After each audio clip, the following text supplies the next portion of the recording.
What are the current trends that you're seeing when it comes to BOP and BOP PET prices? Have they cooled off, and will the company be looking then to undertake further price hikes?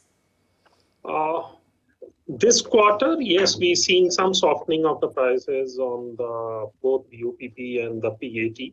But these kind of one-off things were there in the earlier years also. There are soft quarters, this particular quarter.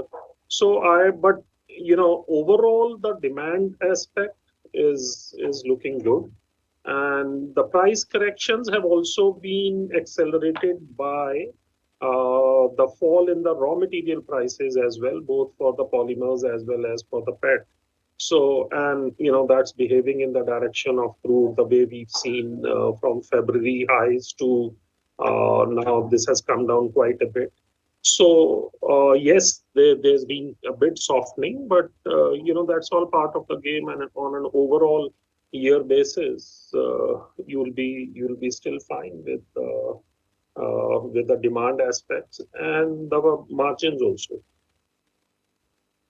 I wanted to understand was if you could spell out the current capacity utilization levels as well as the capex plans that you have put in place for the next 3 to 4 years, and more importantly, how is it that you're going to be funding them?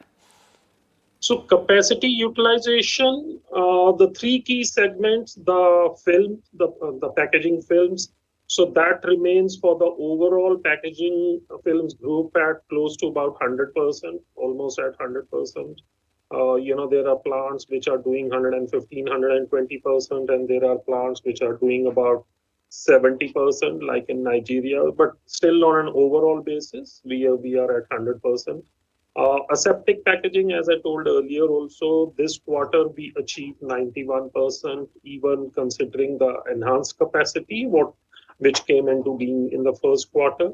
The flexible packaging side is the one where we've seen still the consolidation phase going on, and there we are seeing about 73 odd percent or so the capacity utilization levels. But again, while 73 to 90 is not a big jump that is coming your way, but that market remains affected by absolutely low margins if you see the other competitors in that field also. So the margin play is not good. So we have also intentionally sort of reduced some of the quantities where the margins were not very good. So that's one segment which over the years has not grown, and that's where we've not added any capacity or any capex plans there. The capex plans currently, what are in pipeline are Dharwad in Karnataka, where we are setting up a CPP as well as a PET facility. Dubai, where we are setting up a CPP facility. And recently we announced backward integration in terms of making our PET resin at Panipat, which apart from these three, there are no other major capex plans, and these are all already financially closed, tied up through a mix of debt as well as equity. Since you're talking about the flexible packaging segment, seeing that consolidation phase, the question is, when will things improve here? When will your overall capacity addition pick up? What's the timeline, and what is the strategy that you'll use in order to improve the dynamics here? I think we've really felt that this consolidation should have been over by now, but it's taking much longer than we had anticipated. And we've seen that distress all around, especially in the last 2 years when the packaging film prices went through the roof. The small guys who do not have any protection or do not have any backward integration in terms of their packaging films availability as well as the pricing did see a lot of pain. And at what time that pain culminates into the capacity going off the table and not coming back, I think we should give ourselves another 2 years to see that happen.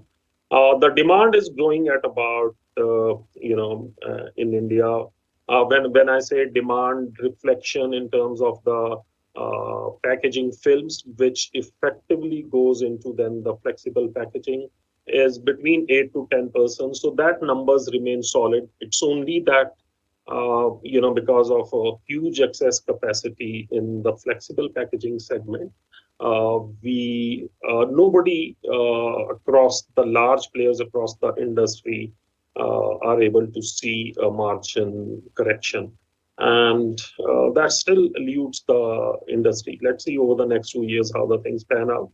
But clearly, no capacity expansion plans in that particular segment.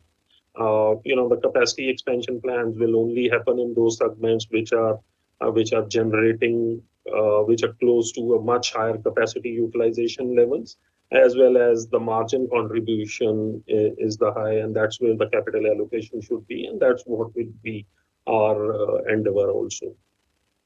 Right. But tell me, what are the demand trends looking like right now, and the kind of trends that you are seeing from both the FMCG as well as pharma segments?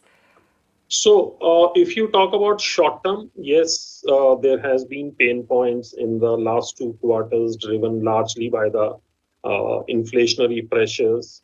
And but on a long term basis, while these may play out in the short term, on a long term basis, we know that the demand on an annualized basis over the last few years has done between 8 to 10% growth has been seen in this industry. So overall, I think that growth momentum will become stronger as we see the rise of e-commerce, which requires a much higher quantum of the packaging as compared to the conventional, stores.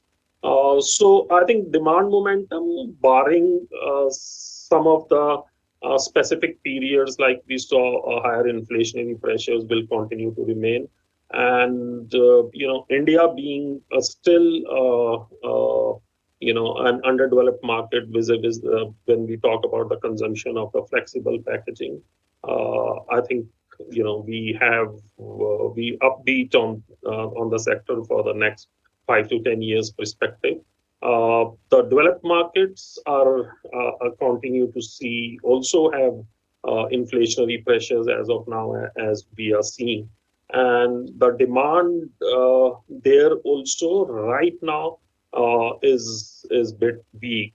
But on an overall basis, they've been delivering anywhere between 3 and 3.5% kind of growth over the years, which when you talk about the absolute number, much higher than the percent in India, because India may be only a fraction of the those developed markets in terms of the consumption for the flexible packaging.